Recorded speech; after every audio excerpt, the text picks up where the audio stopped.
This is the time for us to do these things and to get out there and have fun and do it without pressure. We wake up every day, we have to go to work, we have to do this, we have these things we always have to do as a part of life. But the immense pressure that we can put on ourselves in training, not to miss sessions or to hit certain marks or to be disappointed, it's just grossly overstated in the amount of fun we can have in the sport and the things that we can do that are positive in challenging ourselves in ways that don't restrain us, but actually propel us forward by allowing us to do things freely and just kind of be in the moment.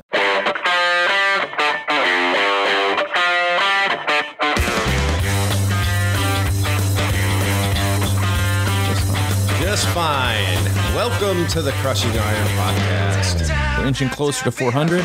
It's either 398 or 397. I'm pretty sure it's 398. But yes, we are inching ever so closer to our 400th podcast. Again, welcome aboard, Crushing Iron Podcast. We come to you twice a week, traditionally Mondays and Thursdays, but always twice a week as we have for the last 4 years.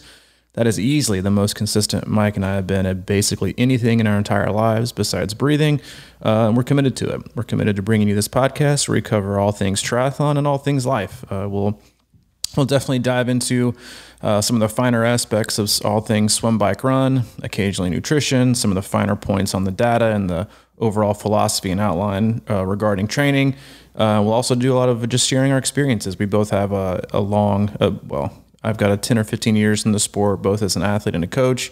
Mike has 7 or 8 years as well, and that's our goal. We're not professionals, we're not experts in any field, but we try to do a good job of sharing our experiences, our shortcomings, our successes.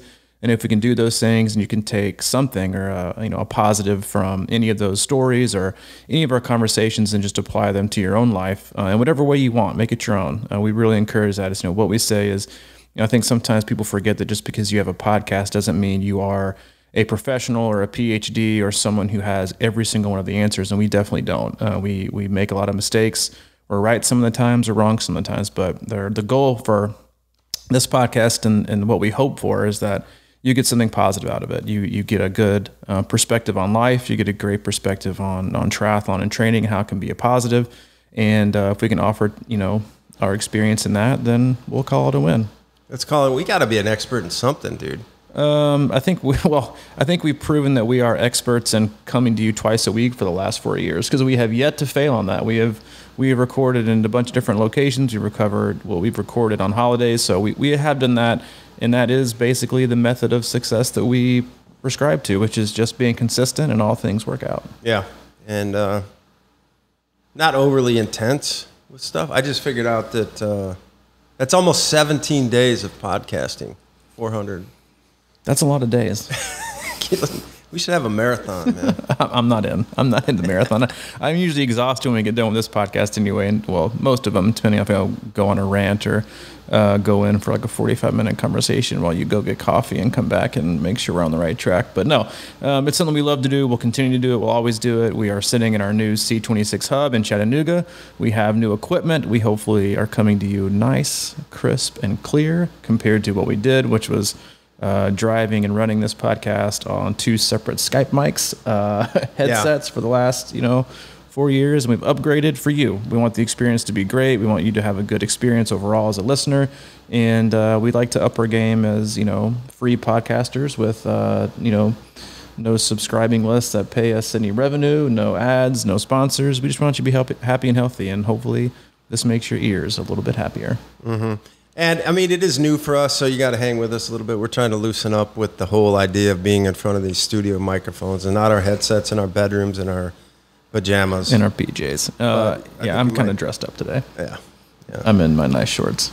You are? I am in nice shorts. I'm up in my game today. But no, we appreciate you tuning in. As always, we'll have more exciting news coming down the pipeline about all the things we'll be doing here at our new hub, which is a training center, but also our office and where we'll be recording and doing things with the podcast. And so be on the lookout for that. But today, I wanted to cover a very intense topic that is very popular and really one that I think everyone will enjoy, especially if you're a hardcore triathlete. And that is the topic of speed cubing. Speed cubing. Is that like gaming or something? It is. No, it is definitely not gaming. So last night, we were flipping through things on Netflix to watch, and I think something we all have to understand is in the next couple of months there's going to be like a giant dead spot with Netflix and Amazon Prime and Hulu uploads because so many shows and stuff haven't been able to record because of COVID and being shut down. Ooh, so that's right. Everyone's gonna, well, hopefully everyone will now be required to go back and watch every episode of Seinfeld.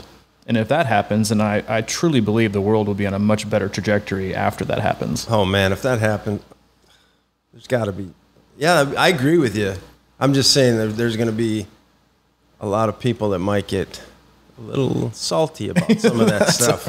Because it's a little, it's like, it's people having fun and making fun of each other, and that just doesn't happen. People, we can't do that anymore. Yeah, you just sit back but I encourage it. But no, so in all honesty, I like to watch any documentary really or show that has like some kind of competition or sport around it, and I really don't even know why I got it like caught my eye. I was scrolling through Netflix and I was like, speed cubing. Normally I'd be like, okay, I have no desire and probably no skill at all to even solve in a Rubik's Cube. So why is this interesting to me? But anyway, I clicked on it and I watched it. It was only 45 minutes long. I'd actually really encourage everyone to watch it. It was a really, really good story. But anyway, just kind of a backdrop, and then I'll go with the direction I wanted to go with today's podcast. But it was basically about the two best, what they call cubers in the world. It's a guy named Felix and another guy named Max. And Felix was a guy, I think from the UK originally, who had basically for like 5 or 6 years, he was the greatest cuber on the planet. Like he held every single world record from the 3x3, which is like the traditional Rubik's Cube. And I guess like after they made those, they started to make like 4x4s and 5x5 and 6x. Listen to me, I sound like I'm a legit like cube expert here. A little bit. Yeah, I should be. But so anyway, but they will always consider the 3x3, which is 3 cubes up and down, as like the granddaddy of them all. And he was like the champion, and all of a sudden, and like he won like back-to-back world championships at this. Which is, the crazy thing is just watching people think so fastly with these algorithms in their head, and then move their hands so insanely quickly with zero margin for error. Because you're talking about like milliseconds, like between 5 and 6 seconds, like all the hundreds and tenths is where like you win or you lose. But anyway, it was a story about him and then his up and comer named Max, and he ended up this dude Felix watched like a YouTube video of this dude solved in a Rubik's Cube with one hand in like 45 seconds. And he was like, who's this guy on YouTube? I need to be worried about him someday. So he ended up meeting him. He's obviously a little bit older, but anyway, they end up meeting, and Max, as he gets older, he's living with his parents. He's an American, but he was diagnosed. He was autistic. And the story itself, it was actually really, really good from, I think, just a sporting angle and how you can look at sports. But the older guy, Felix, and when I say older, he's like in his like early to mid 20s, and Max ended up being like in his late teens, but he took him under his wing, and over like a 10-year period, they were the only two people to hold world records in the 3x3. So it was either one or the other one, and they ended up becoming best friends. And the thing that really caught my eye and why I actually ended up really enjoying the documentary itself, because I think there was a lot of positive takeaways in terms of what we can really get out of the sport. You had a guy, Felix, the older guy, who basically was looking at his biggest rival, his biggest competition, the guy that was going to come take his throne that he hadn't been beaten on. And instead of looking at him as a rival or someone that he hated or someone that he, had to just not like because he was in the same, breath as he was in terms of the best of the best. And you could argue that maybe it was because that Max ended up being autistic and he kind of had a soft spot for him, but not everybody would have that. He would still look at it as still a competition, you still win or lose. But he took it on a personal level to make sure that he extended himself as a human being to Max and make sure he was comfortable and supported him and helped him through his emotional and like social skills as he was trying to develop. And the relationship is just really fun to watch in the documentary with how great of an impact you can have in sports. If you choose to, because people talk about triathlon all the time as a very solo sport. It's a very isolating sport. You show up on race day, you're competing. You've got 2,500 people there, but for the most part, a lot of triathletes, endurance athletes especially, just keep to themselves. They're there for themselves. They want to compete against themselves. Robbie Bruce wants to compete against Robbie Bruce. Mike Tirali wants to compete against Mike Tirali. Then you've got the field, and you want to compete against them, and you want to do well. But it's a very solo event, in a lot of ways, and that's how training is too. So it can be a very selfish endeavor. And So to see someone take, who's at the highest level, take someone else under the wing that is their competitor and cheer them on and support them in a way that helped them grow was really awesome to watch. And then from the different aspect from Max, and they interviewed his parents a lot, obviously, because he still lived with them up until he was like 18 or 19, I think still does, was that they used this sport as a way to help him grow and gain confidence both socially and emotionally. And watching him grow and watching him do things. And they showed this one clip, like he won, he was on the podium, he won a tournament, and he stood up on stage, and he was the only one holding his like certificate and his award at like the wrong way. The other two guys are holding it like what I guess would you consider a normal way. And he looked to his right and looked to his left, and he changed it based on what they were doing, which was, I guess, a huge deal for someone who's autistic in terms of recognizing the way something should be within a peer and then replicating it to make sure that you do it the right way. And that was a big moment for them. But then just hearing them talk to him and like listening to him talk out loud and go through like the ebbs and flows of the first time he got beat, the first time he didn't meet a goal, and like the emotional things. It was really fun to watch, and it really just a good kind of heartwarming story about to me it was nothing about cubing. It was because if it was just about cubing, I would have, or solving the Rubik's Cube as quickly as you can, I would have lost interest in like the first 10 minutes. But it became about the relationships you can have, the impacts you can have with other people within a sport or in a competition, even if they're someone who is your biggest rival, and then also just the ability that we have within each sport. If we look at it the appropriate way, if we have a really good support system like Max had with his parents, in terms of supporting you in a positive way, like the impact that sports can really have on your life, like not just from we get to be healthier, you go to the doctor and your blood pressure is lower and your cholesterol levels are better, and like you're leaner or whatever it is. Like, yes, those are great positives, and like the meditative approach that you can have when you go run and what it does for your mental, but just connecting and supporting people. And I thought it was a good topic just because we've become so distanced from so many people right now that it's been hard to actually see people face to face and know that you're supporting them and have those relationships and have those conversations, not just in training, but at races. Like some of the best relationships I know of athletes have come, and their rivals or their biggest competitors have come after race, and they've kind of shared stories, been like, dude, like we thought we might not like each other because we're our biggest competitors, but we have so much alike, we can learn so much from each other that we're probably going to both be better off having had this conversation and being best friends. And that was the ultimate thing I got out of the documentary, was at the very end after Max, in the 2019 World Championships, won every single event, every single one, except for the 3x3, which was like the granddaddy of them all. And he ended up getting like fifth off the podium. And he was having these conversations with himself and Felix. He was like, I'm okay. This is fine. And dealing with these things. And he was like, I still got all these, podiums. And then Max's mom like took Felix aside and he was like, I don't think you'll ever understand the impact you've had on his life over the last 10 years and how sport brought that together. But then he used sport like we can, either via this podcast or through the people that we meet, and our listeners can do the same thing with training sessions, whatever, like the true impact you can have if you really want to. And then when you look back on the sport, what you're going to get out of it. Is it going to be the races that you have PRs in or that you crush, or is it going to look back on like some of our favorite days are all basically training days, days we spent together and doing things, and like, where is the real value in life and what we can get out of this sport in general? Well, I have several questions, but I have to say initially that story kind of reminds me of me and you a little bit. The older guy taking the young guy under his wing, kind of leading him along, proving to himself that you can do it, buddy. Yeah. No, but first of all, I got a couple questions about the actual events and things like that. But yeah, you think about it, man. It's everybody's got their secrets, right? It's like, and I'm the like perfect example of that. I'll try all these weird little things but I do think that whether it be, my mini tramp or, I just have these little things that I try and I'm always messing around with. Like I used to do that, for example, after a long run, I would get on a mini tramp and just kind of like easy bounce on my, after or any run really. And I was just trying to see if that would have any kind of recovery effect or something like that by not going hard. But I think we all have these master secrets sometimes, and we're just gonna like, sort of manipulate our way onto the podium without anybody knowing how we did it or whatever. But the reality is you go back to the beginning of our podcast, and this is one of our mantras, I think, is that we decided early on that we were not going to hold back.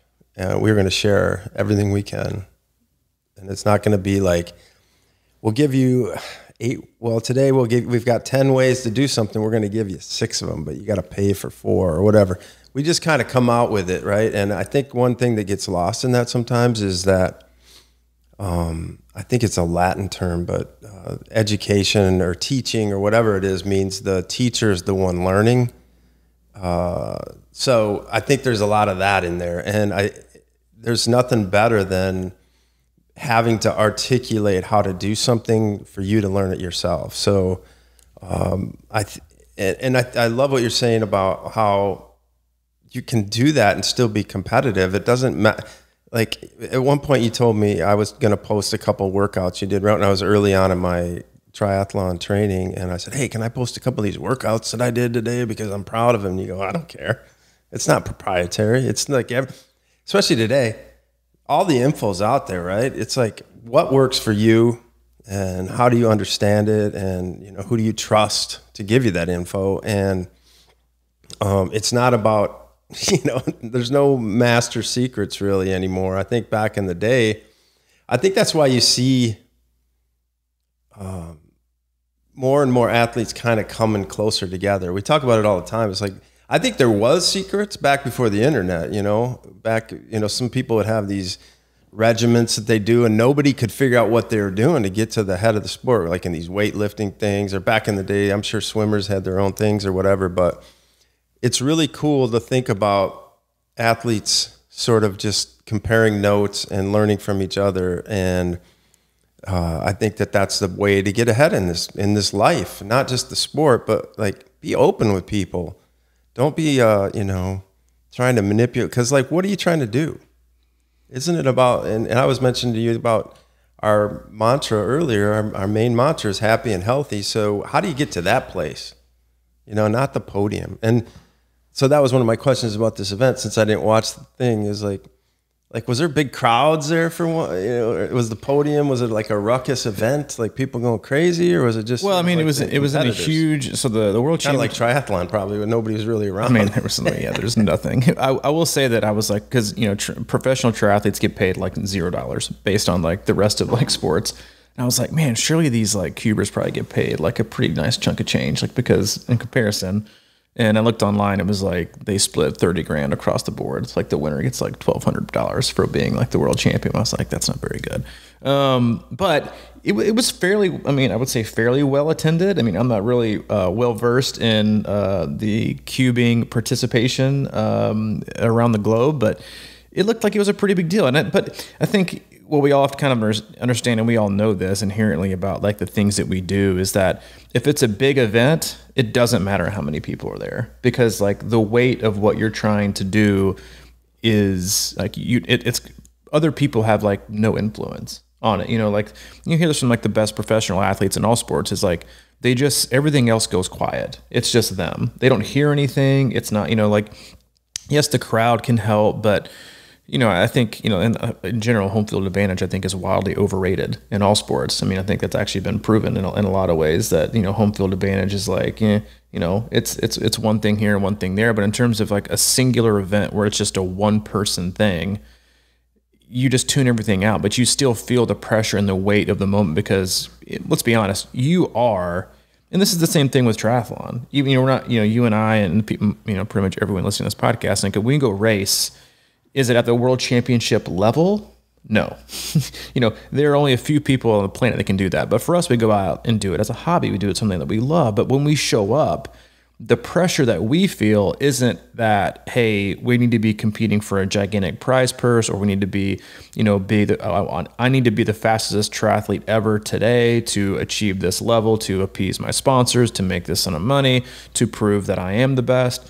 But what we have can be, because it's all relative, right? So like we know what this day is going to mean to us. And I think we even referenced this on maybe one of our podcasts last week, is that the next time people go race, for some of them, they're going to have so much bent up pressure and expectation of being great or being this massive success because there's been so long of a period in between that they're going to crumble. And you would think they were on the world stage competing for a world title, but you're like, our own world title in a way is in our own head. Yeah, our victories are our own. And I think that's what makes endurance sports so special, is that we walk into a race day and we are the only ones that really truly understand what the day is going to mean to us. And and as a coach, I genuinely know as well, because of just communicating. Like, that's why I'm so stressed about it. It's not because of the result. It's because I know what the day is going to mean to them. I know if their family is there, how much more the day is going to mean to them. And I see the family, especially like spouses and kids,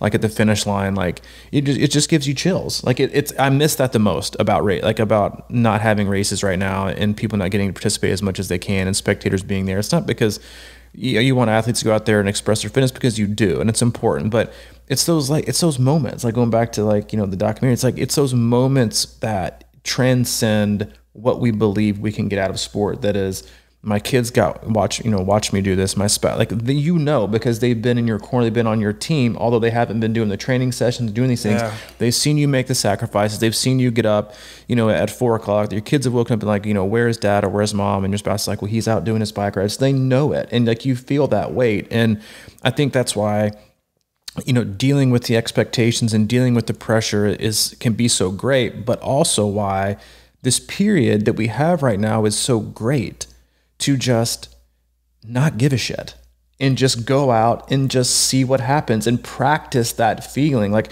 we had a couple athletes race this last weekend, and one of them specifically was like, hey, I need all my data. I need my numbers to do this and do that, do this and do that. And I said, I don't want you to wear a watch. I don't want you to look at anything. I just want you to race and have fun.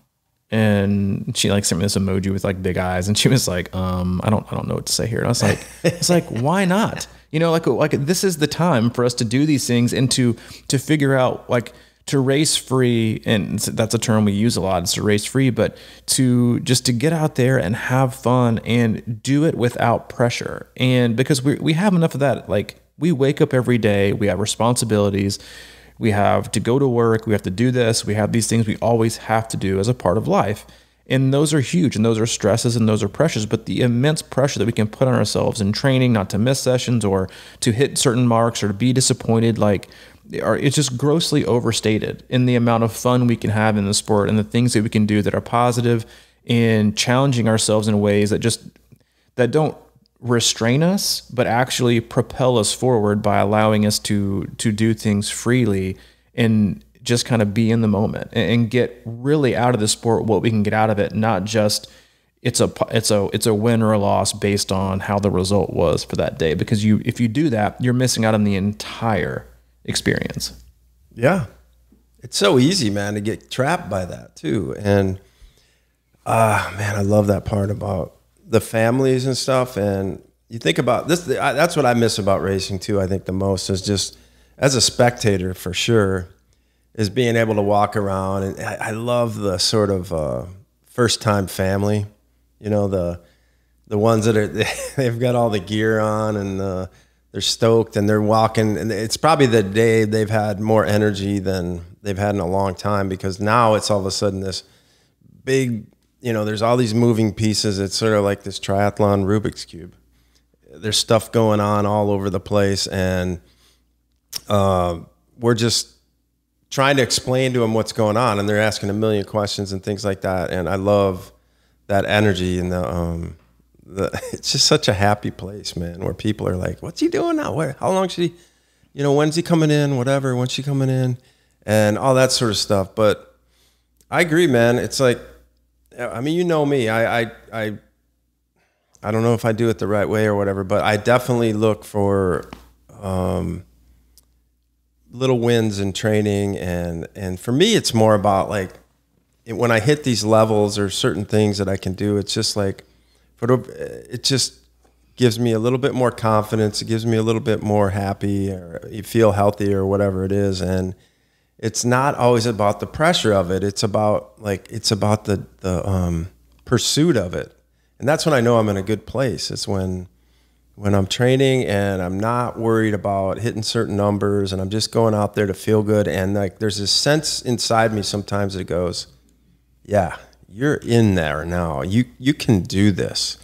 Whether or not you're going to actually do it today might not be the question, but it's like, when that stuff's coming around. You can tell when your body's starting to come around and your mind's starting to come around, because definitely the mind is such a huge part of that, and how you react to be able to hit certain things or not hit certain things. But like, okay, I didn't hit that, but I know that if I would have, done something different, I probably could hit it. And understanding those nuances within training, I think, it really, that's why this is so hard right now, man, because it's like, you don't have any like concrete things up there like the race, it's like we have to figure this out now. And I think it's probably going to be a good advantage, but in the meantime, the waiting is the hardest part. But it can be the most advantageous part. I mean, I look around this whole neighborhood that we're in the hub, and there's all this building going on. There's a lot of plans out there. I was thinking about this yesterday as I'm walking through the neighborhood with like nails all over the place and drywall on the ground and things like that. But I see, if you can see the future of like, if you can kind of put your mind in the space of what's coming, and you can articulate that to yourself, then that's a lot better. Well, it's, I love what you said there, in that, in terms of wins, for myself, and I know this from just like paying attention and what I hear from athletes, is that the biggest wins that they get and rarely ever come from a met expectation for that day. Mm-hmm. Because those are usually, as I've said like a million times in this podcast, like expectations are just future resentments. Yep. And every time you have an expectation, even if you meet it, you don't consider it, most people don't consider it a win, because they expect they should have done it. So the only real true answer or feeling they can get from it is either, see, you are that good because you said you were, or why can't you be this way? But what most athletes do find along the way, that are focused on a process, that get up and do things day in and day out and day in and day out and day in and day out, is that they just wake up and then one day they do it and they don't even expect it. And that's why it feels like a win, because you don't expect it. And it's not an expectation. You just go out for your 45-minute run today, and the next thing you know, you come back and you're like, I didn't mean to like go that long. I was just running. It usually takes me longer, takes me less time to get to, point A, and I turn around and do this. And you're like, and today I was just like flying. It was like, it all came together. And that's what a win feels like a true, just win that you just like feel. And no one can take it away, because there was no expectation. You just got up, you went out, you did the quiet work, you work hard, you're consistent. Maybe it was that the last few months you've been struggling because it's been so freaking hot everywhere, just like it is every year. We go through this every single year because they call it summer for a reason. And then you maybe get like that one morning where the dew point, the humidity is super low, and the temps have dropped a little bit, and it's overcast, and you go out and run, you're like, holy crap, I did not know I had that in me. But you feel it as a huge win. And then obviously in the fall comes, you get, seasonal EPO, as I like to say. But we have those, and those are the ones that like spark you to keep doing exactly what you were doing to do the day. Like that was one of the biggest areas of kind of understanding, or maybe wisdom, I guess, when I was working for our tribe, and they would structure workouts. It was functional training, very much like CrossFit in a lot of ways, but I was director of operations for 2 gyms in Kansas City. Was that most, like 90-95% of people would PR their specific movements during a workout where they were just in the middle of a regular day. And then the other 5% would come when they actually had a test day. Because in the moment of feeling it and just doing what you're supposed to be doing in a regular day, they wouldn't think about the pressure or the extra weight on their shoulders to meet this certain, putting on more pounds, putting more plates on to get a PR in a specific movement. They were just going about their business, doing it, and the fitness would show up in just a regular workout. And they'd be like, oh my gosh, I can't do this. I've never done it before.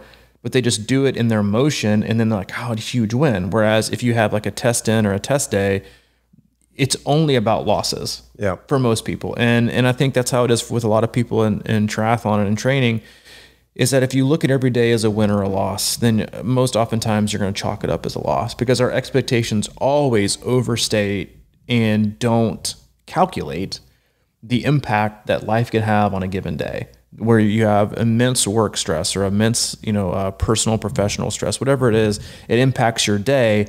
And most athletes have a very hard time being objective and letting that filter in a positive way that helps them understand that this day wasn't a loss, this day wasn't bad. It just is what it is. And that someday down the road, as long as I keep doing what I'm doing, I'm going to have these wins. And then if they keep doing what they're doing, what are they going to have? They're going to have wins, multiple wins in multiple different areas.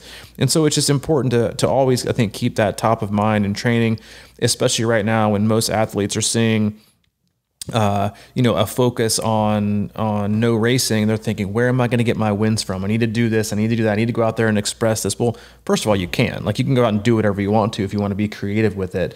But also understand that the win is just the experience. The win is the opportunity to attack the day and to, frankly, just to I think sometimes we forget in triathlon and in endurance sports in general, the level of fitness that we have compared to the average Joe that we walk by on the street or at the water cooler, and that we sometimes fail to appreciate just how healthy we really are in the journey that we are on to getting continuously healthier and being better physically and improving our mental and emotional health. That those are the wins, and those are the ones that last a lifetime, and that you're seeing a lot of athletes have a hard, transitioning to eventing towards experiences, which I'm a huge fan of, just finding things that you can experience, because those aren't seen as wins and losses or a great day or as a bad day. It's just an experience where you can just be in the moment and see what you can do that day and feel it and live it and breathe it, and then take all the good things away from it. Or if some things don't happen that you might have wanted to, learn from them without the pressure of a finish line or a goal or your results ending up in Iron Track or Athlinks for people to see, or on Facebook. It's just like, dude, I did it, and be happy with it and be grateful that you had that opportunity. Yeah, I love what you said about how things just show up sometimes, and your best performance just shows up in the middle of something. And I mean, that goes way back to a lot of discussions we've had about taper, kind of, where you've kind of I don't think you advocate short tapers, but you kind of hope that we can get to a short taper sometimes, shorter than traditionally prescribed a lot of times. And I've noticed that if I have that's happened to me with Olympics, for example. If I just kind of train right through it and treat it as a training day and not think of it as a race, because what happens is mentally you get so in the way sometimes, I think, of your races. And I think back to, for example, my best Ironman race was here in Chattanooga, and I mean time-wise, and I think almost every-wise, but I was sick, and all of a sudden it's my goal for that day kind of changed. It was sort of well, I don't know what I can do today. I'm not feeling great or whatever, and I think we forget that doing especially long course stuff, that not 90, but a huge part of that success that day is being able to hold back, right? And if you're treating it like a race, i.e. you're jacked up, because we have this thing built into us from when we're kids, this just do it and the grind and everything we did when we were kids, whether, in football practice, basketball, whatever, we were just going on and on, and we just zapped, wiped out afterwards. And that's how we think of training, right? So I think it's so cool to be able to think about long course racing as a long day, and how are we going to manage this long day? You don't get out of bed and just start blasting, because you'll be wiped out by 10 in the morning, even if you're just doing office work sometimes. So it's like a pacing exercise. And, and the other thing is getting a win. And I like what you said too about we're in way better shape than we think we are, or we realize. It's hard to remember that, right? It's hard to remember. If you're out there and you have a friend that's really out of shape, they don't have to be overweight or just haven't done anything in a long time, and they're not riding or running or doing any kind of exercise whatsoever, just grab them and see if they want to go for a 40-minute run, 40-minute run, and see, just keep an eye on that and see how that goes. Because a lot of people that I've been coaching or people they'll go, easy 40, easy 40 minutes. Like right now, I haven't ran in a while. A 40-minute run would be a nightmare for me like today probably. Well, maybe not a nightmare, but it would be very hard. And to think of that as easy, I think we're selling ourselves way short. That's like something most people can't do. I mean, 30-minute run. It's like a great psychological, study, or, something you can look at in what's relative to you in order to be proud of something. And I always go back to this when it comes to like feeling proud. I always go back to Ironman Louisville, like 2 years ago. Whatever year it was, we had like 20-something people there, and it was just a like incredibly tough day. It was freezing cold.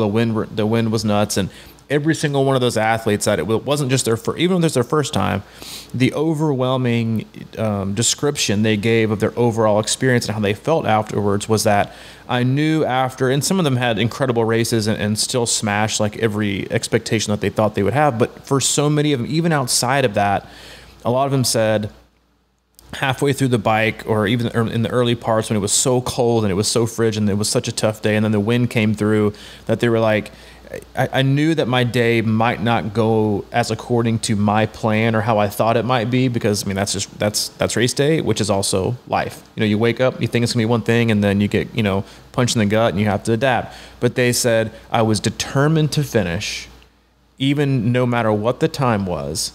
And now that I've completed it, I've never been more proud of myself. Yeah. And it's that feeling that I think like that's a grand example, because it's at a race and it's at something you've looked forward to, and you have all these expectations and how you want things to go, and you visualize it in practice and in training.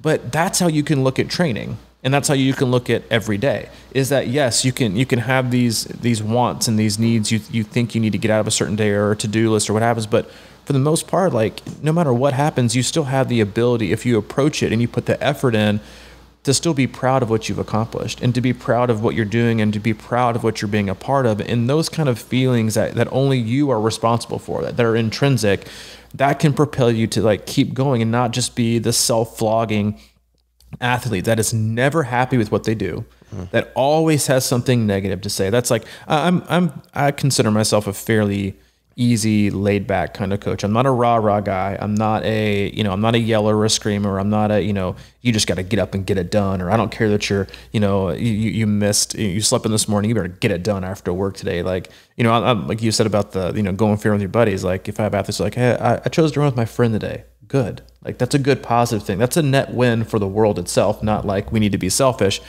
But the only times I will get kind of, snippy or grumpy with an athlete is if they continuously make negative comments to themselves, about themselves. I'm just not slow enough, or I'm just too slow, or I'm never going to get this. I'm like, I'm not listening to it. You just not comment here, because you are what you think you are. And if you keep saying that, you're going to continue to be that. And you need to be more appreciative of how far you come. Because like you said, a 40-minute run for you right now would be a huge deal because of coming off and dealing with the injuries you are right now. And then you rewind it like 2 or 3 years ago, that was like your run on a Monday combined with the swim. That was on like a 13 or 14 hour week. It was just kind of like your easiest session of the week, and how relative it is, and how we also take those times for granted. Like when we have those huge training blocks and we think, oh my gosh, I don't know, I'm getting unfit. And then you fast forward, 8 or 10 weeks and you haven't done much, and you're like, yeah, okay, well, that was a lot. I was accomplishing like a whole lot. I should be proud of that. But we get so caught up in just these specific moments, and we judge ourselves so harshly on seconds and minutes of a day, and not the totality of what we are accomplishing in a day, in a week. Or I got a comment from an athlete that I was reading through this morning that her whole week was like bang on spectacular, and she had one bad session. And of course, that is the topic of conversation for the day. It is the one bad day that we had that we just love to focus on. I think it's interesting that we, and by no stretch am I the guy that's going to tell you that I'm always, positive Pat. I am not always positive Pat. I'm fairly optimistic most of the time, but I'm very hard on myself. I don't take compliments very well. But, in terms of like the athletes that we work with, it's just positive self-talk is so important. and not just because every time you give a voice to that part of you that is negative, that doesn't like itself, you're giving it power, and you have that choice, and you don't have to make that choice. You can choose to spin it a different way, even if you feel it's inauthentic for a minute. Like that was one of the things that I learned, or one of the very first things I learned when I was getting sober. I was in treatment. I was going through a really difficult, time in my life. And my therapist was like, you need to get on your, it was surrounded by like a specific two people. And he was like, you need to get on your knees and you need to pray for both of those people, even if you don't mean it. Even if you don't mean it, even if you don't want that for him, you need those people, you need to say those words out loud every single day, because if you don't, it will kill you. The resentment will kill you. The feelings you have will kill you, and it won't do anything to them. So the only responsibility you have is to heal yourself and to use words in a positive way. So I did it every single day. And I don't know when it happened, but I eventually just forgave them and just quit caring. And I don't know when it happened. I don't know how it happened, but just participating in that process of speaking it out, out loud. And they have the phrase in AA too. It's like fake it till you make it. It's like, just keep doing it, keep doing it, keep doing it.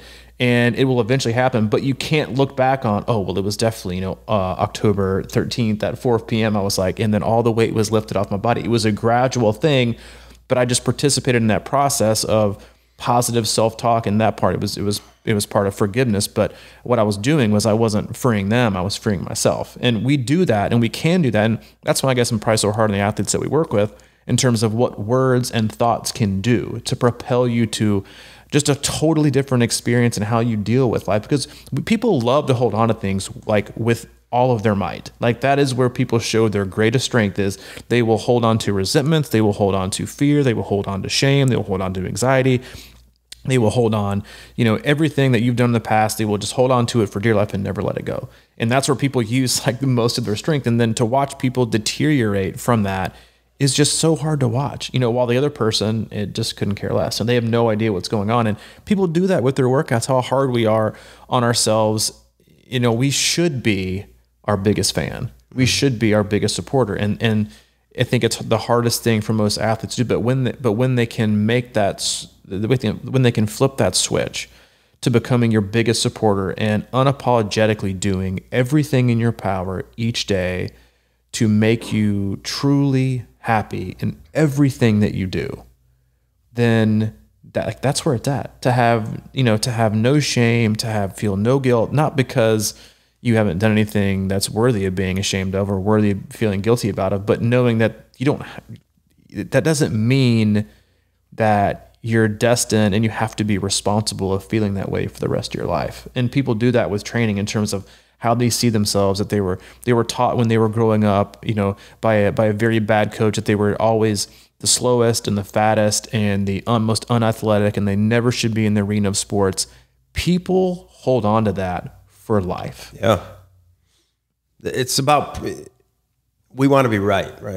We want to be right. Yeah. We want our anger, our resentment to be justified. And there's so many great lessons in recovery. My father went through it early. Well, when I was in my 20s, he was going through recovery, and we would talk about it a lot. So that's why I've always sort of, since we've known each other, been very interested, and always, I think there's so much great wisdom in all that stuff. And that idea that holding on to anger and the idea of letting it go is something that's so important, I think, right now, because it just seems to me like everything is so divided. And I think it's more of this, like, we want to be right, and we want to like convince everybody that we're right. And then we get mad at the other side. And, Sam and I went out the other night, had dinner, and we were on the different side of several arguments. And we actually had this discussion at the end about how we were both getting worked up inside, and it's like a conversation in a lot of ways that people can't have right now for some reason, but we're having it. And then afterwards we talked about this idea that each of us was getting mad inside at the other person, but how we thought that was important to investigate those thoughts inside ourselves. Like, why? Why are we getting mad at this? Why are we getting mad?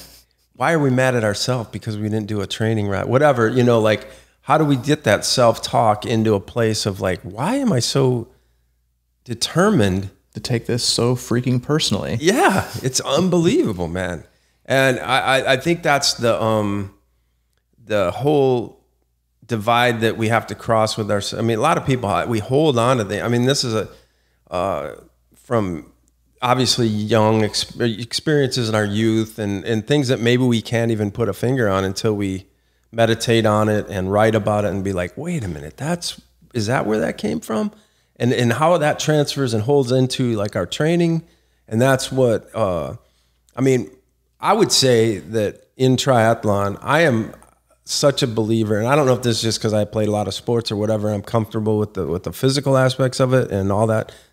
I am so much more into like getting my head straight about stuff, because if I can get in the right place mentally, I know that, I can reach my potentials so much easier, whatever that is. And so that's why I'm so intrigued by it, because I think the physical stuff kind of, I don't want to say the easy part, but it's like, you just put the work in and then you get to a certain point and then you're like, okay, how do you flip this over the top? Or how do you make this a consistent effort? Or how do you perform on race day?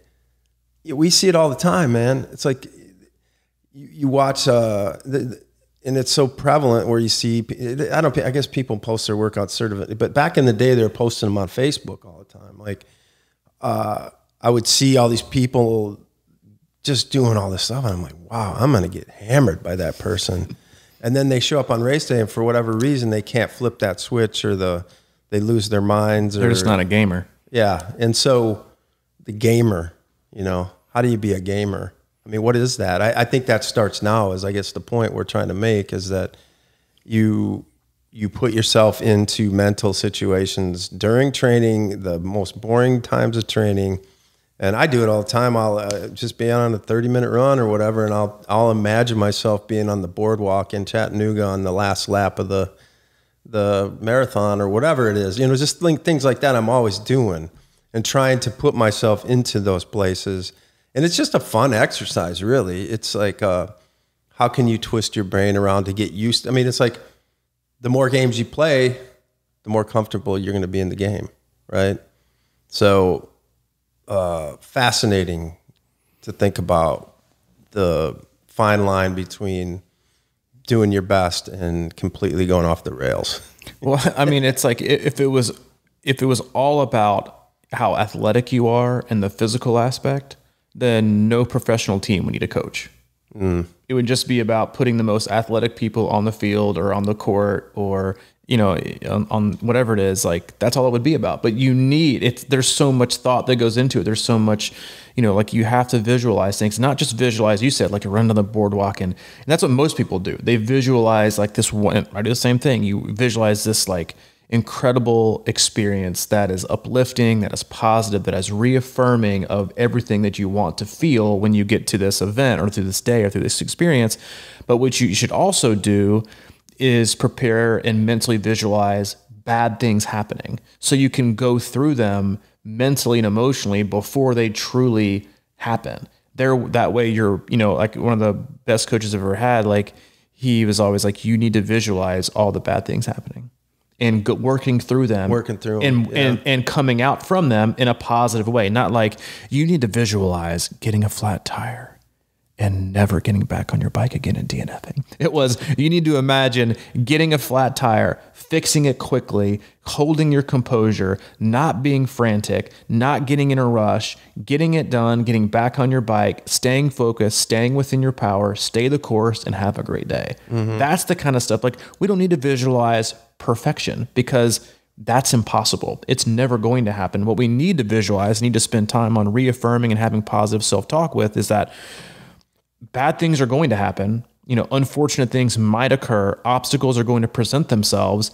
I need to visualize and show myself that I can actually go through them, up and over them, and continue on. And that while they are more than likely going to appear, they're not going to prevent me from doing what I want to do today.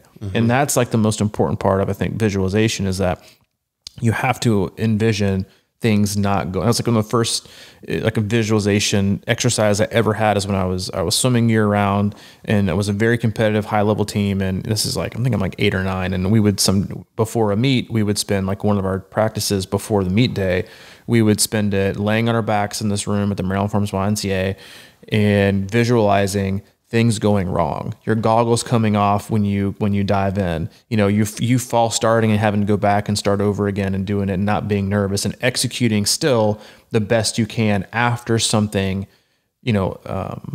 negative or that you haven't foreseen has happened. And I think that's just an important thing for us to do in life. And because it gives us practice before the reality comes in that we can do this. It's not something that's happening to me. It's just happening. It's how I'm choosing to respond to it that's going to actually determine how my day ends up. And the truth of the matter usually is the end of the day, especially with long course racing, is a far, far away. It's far away. It's hours and hours away, and there's still so much time to make it a success if you don't choose to just dwell on, an unforeseen circumstance. Yeah, I love that, man. To sort of visualize your way through challenges is important.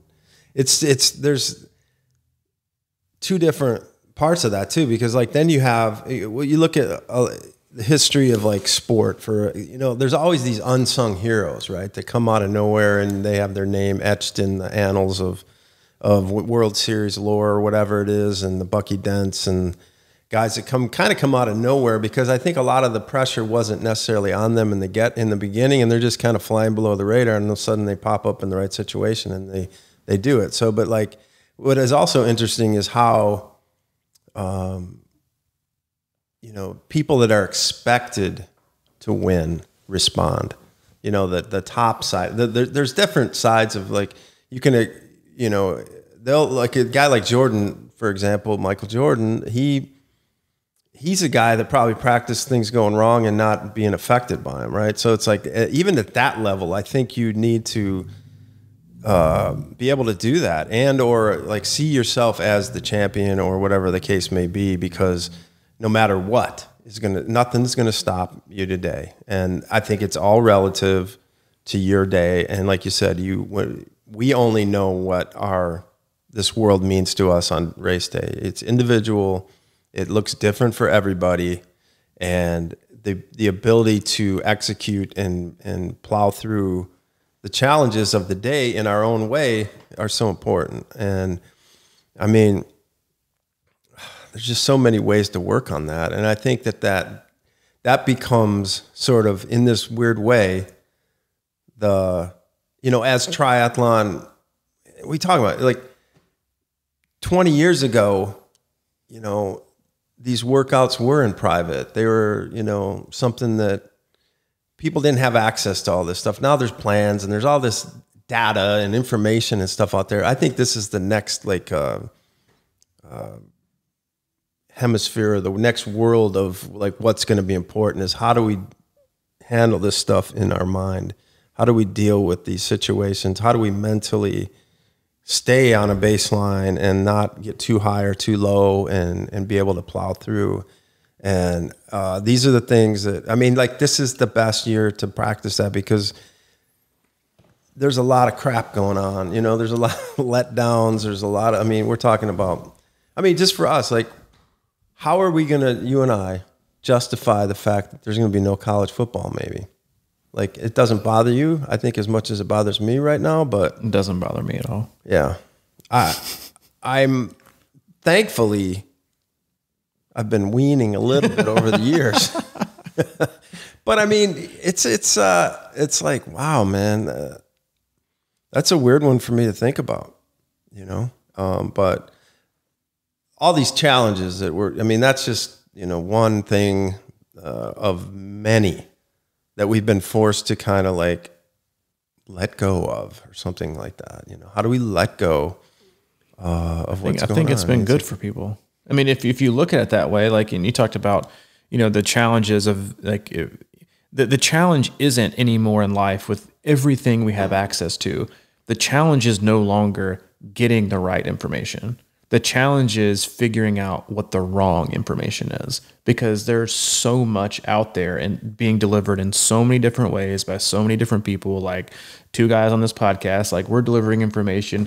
And I mean, our goal is to hopefully make it very easy to consume and make it in a generalistic way to where you can just kind of take it and apply it in the way you want to, not a cut and paste version of the 10 fastest ways that you have to, run at a T2 and, in 2021. It's like there's just so much information, and it's not because there's more. It's because it's become very popular and entertaining and profitable to repackage age-old information like training that's not proprietary. That's pretty much the gold standard of how you should train in general.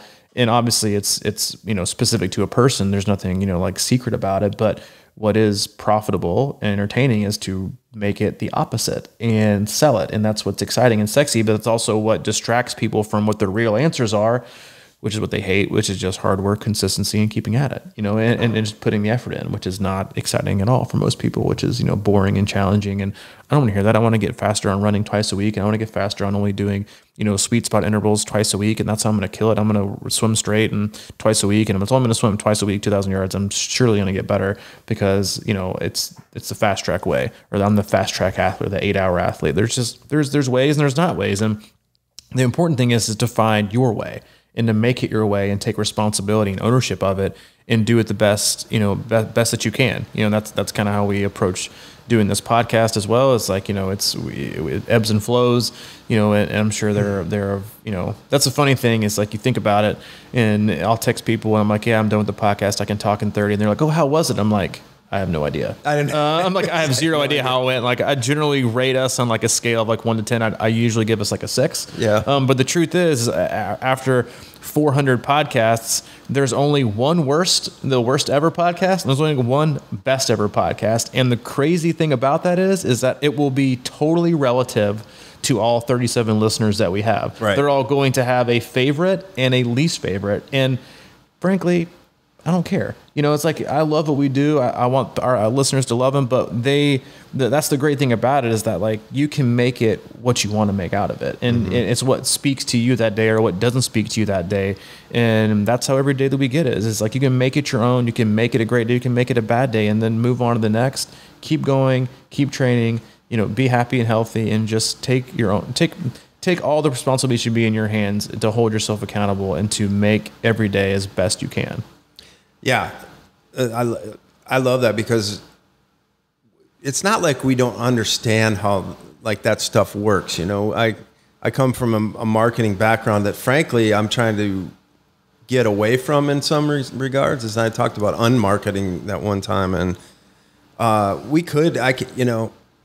that's why we kind of in a way sort of I think undersell or understate what we're talking about or what we're doing, because we don't want it to keep going down that crazy road. We're trying to pull back or like, be more real about it or something, because, that we could be putting these catchy headlines all over the place and doing all that kind of stuff. But I think people seem to, at least the people that sort of end up sticking around seem to appreciate the fact that we're not doing that. And I certainly appreciate it when companies don't do that to me.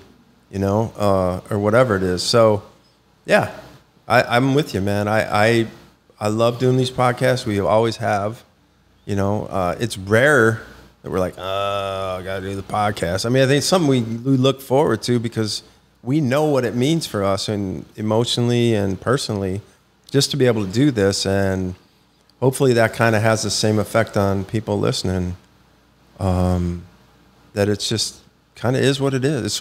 It's funny you reference Seinfeld. It sort of is what it is. It is what it is. It's the podcast about nothing. That's right. No, but it's like, that's what podcast 298 or 398 has been about. It is what it is. And that's I mean, I know. I want to title it. I know. That's it's so like, bad. It's the most non-marketing guru headline getter ever. It is what it is. It's like, I've heard that.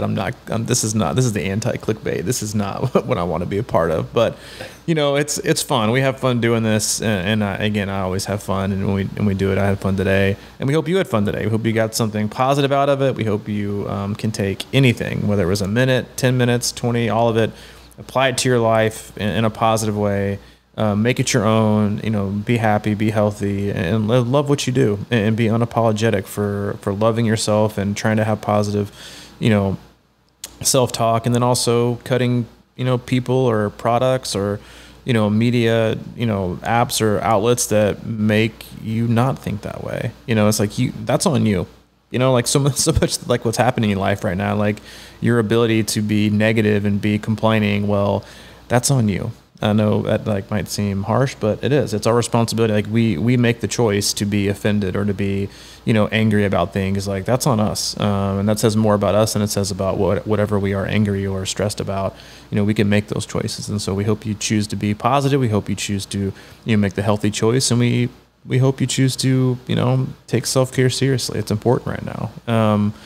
If you want to visit us, you can visit our website, C26Triathlon.com. It is our one-stop shop for all things coaching, camps, and community.